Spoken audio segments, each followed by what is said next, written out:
আসসালামু আলাইকুম। আজকে পিঠা বানাবো, ছেলে পিঠা খাবে। চালের গুঁড়া ভাঙাতে গেলাম মেশিনে, চাল গুঁড়ি করে নিয়ে আসলাম বাসায়। এসে মসুর ডাল 1 কাপ, মুগ ডাল 1 কাপ পানি দিয়ে ভিজিয়ে রাখলাম 1 ঘন্টা। ভিজিয়ে রাখার পর আমি অন্য কাজে চলে গেলাম। অন্য কাজ বলতে সাংসারিক কাজ করতে চলে গেলাম। এই দিক দিয়ে মসুর ডাল আর মুগ ডাল ভিজার পরে আমি আবার চলে আসলাম সেই জায়গায়। এসে মসুর ডালটা সিদ্ধ বসালাম। একটু লবণ দিলাম, একটু হলুদের গুঁড়া দিলাম, একটু এলাচি দিলাম, একটা তেজপাতা দিলাম, দিয়ে সিদ্ধ বসিয়ে দিলাম। সিদ্ধ বসানোর পর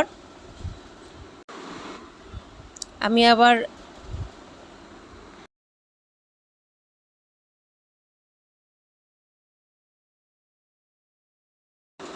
খাবার রং ইউজ করি না, কালারের জন্য একটু হলুদের গুঁড়াই দিই। সেজন্য শরীরের জন্য যে ক্ষতি না হয় এটা চিন্তা করে হলুদের গুঁড়া ব্যবহার করলাম। সিদ্ধ হওয়ার পর আমি এটাকে হ্যান্ড ব্লেন্ডার দিয়ে ব্লেন্ডার করে নিলাম। নেওয়ার পরে আমি এটাকে একটু দুধের গুঁড়া দিলাম, দিয়ে লবণ দিয়ে চুলায় বসিয়ে দিলাম। যখন বলক আসবে, আসার পরে চালের গুঁড়া 3 কাপ, 1 কাপ ময়দা দিয়ে ভালো করে এটাকে ঢাকনা দিয়ে রেখে দিলাম। 5 মিনিট পর ঢাকনা উঠিয়ে লাড়াচাড়া দিয়ে নামিয়ে ফেললাম। যখন দেখবেন হাতে দলা দলা পাকিয়ে আসে তখন নামিয়ে ফেলবেন। নামিয়ে ফেলে ঢাকনা দিয়ে রেখে দিবেন 5 মিনিট। এই ফাঁকে আমি চিনির শিরা তৈরি করলাম।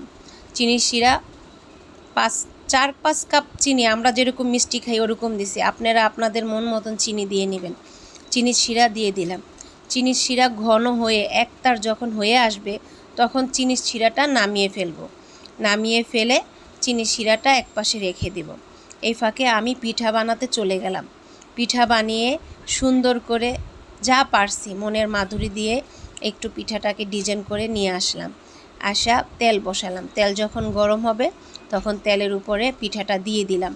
পিঠা ভাজার পরে একদম আস্তে ঝিমা আছে পিঠাটা ভাজতে হবে। ভাজার পর পিঠাটা যখন মুচমুচে হয়ে উঠবে তখন আমি চিনির শিরাতে দিয়ে দিব।